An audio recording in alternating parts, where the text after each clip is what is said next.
এই জন্য তো হিন্দুরা ঐক্যবদ্ধ হচ্ছে, আরেকটা বাংলাদেশ করতে দেবে না। মুখ্যমন্ত্রী দীঘায় জগন্নাথ মন্দিরে কাজ ওটা জগন্নাথ মন্দির নয়, জগন্নাথ মন্দির নয়। সরকারি টাকায় মন্দির মসজিদ গির্জা কিছু করা যায় না, গুরুদ্বারা করা যায় না। ওইটার নাম হচ্ছে শ্রী জগন্নাথ ধাম কালচারাল সেন্টার, সাংস্কৃতিক কেন্দ্র। আপনারা ভুল বোঝাবেন না। আর পুরী ধাম 4 ধামের এক ধাম, পুরী ধামকে নকল করলে হিন্দু মেনে নেবে না, হিন্দু মেনে নেবে না। দৈতাবতীজিকে নিয়ে আসবো, দীঘা সহ মেদিনীপুরে ধর্মসভা করে মমতার ভণ্ডামির মুখোশ খুলব।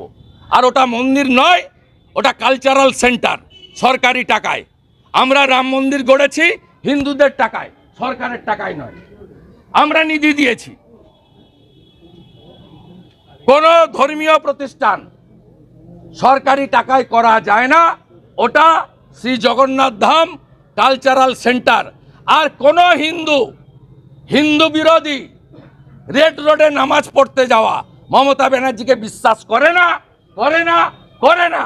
তাই হিন্দুরা নন্দীগ্রামে ওকে হারিয়েছে, আবার হারাবে। Bureau report, D Bangla news. সব খবর সবার আগে পেতে আমাদের চ্যানেলটি সাবস্ক্রাইব করুন এবং পাশে থাকা বেল আইকনটিতে ক্লিক করুন, লাইক ও শেয়ার করুন।